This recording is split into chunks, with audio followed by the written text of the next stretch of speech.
Hi hello welcome to Kolguri 24/7 news channel. Telangana రాజకీయాల్లో ఇప్పుడు ఒక నియామకం తీవ్ర ఆసక్తిని రేపుతోంది. రాష్ట్రంలో రేవంత్ రెడ్డి నేతృత్వంలోని కాంగ్రెస్ ప్రభుత్వం చేపట్టిన తాజా నామినేటెడ్ పోస్టుల భర్తీలో ఒక పేరు ప్రత్యేకంగా వినిపిస్తోంది. వారే కోరుట్ల నియోజకవర్గ కాంగ్రెస్ ఇన్ఛార్జ్ సీనియర్ నేత జువ్వాడి నరసింగరావు. వెలమ కార్పొరేషన్ చైర్మన్గా కీలక పదవి చేపడుతున్న జువ్వాడి నరసింగరావు గారి ముందుగా మన ఛానల్ తరఫు నుంచి హృదయపూర్వక శుభాకాంక్షలు.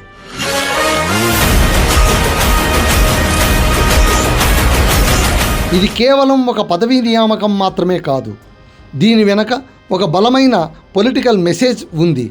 గత కొంతకాలంగా ముఖ్యమంత్రి రేవంత్ రెడ్డికి వెలమ సామాజిక వర్గంపై కొంత కోపం ఉందనే రూమర్స్ పొలిటికల్ సర్కిల్స్లో బలంగా వినిపించాయి. అయితే అదంతా కేవలం వదంతులే అంటూ ఆ ప్రచారానికి చెక్ పెడుతూ తన అత్యంత సన్నిహితుడు, తన టీంలో ఎప్పటి నుంచో కీ రోల్ ప్లే చేస్తున్న నరసింగరావుకు ఈ ప్రతిష్టాత్మక పదవిని కట్టబెట్టారు సీఎం రేవంత్. కోరుట్ల నియోజకవర్గంలో జువ్వాడి నరసింగరావుకు ఉన్న బలమైన పట్టు, ప్రజల్లో ఆయనకున్న క్రేజ్లే ఈ నిర్ణయానికి ప్రధాన కారణం. కాంగ్రెస్ కష్టకాలంలో ఉన్నప్పటి నుంచి పార్టీ కోసం రేవంత్ రెడ్డి అడుగులో అడుగు వేస్తూ నడిచిన ఆయన విధేయతకు దక్కిన సరైన గుర్తింపు ఇది అని విశ్లేషకులు భావిస్తున్నారు.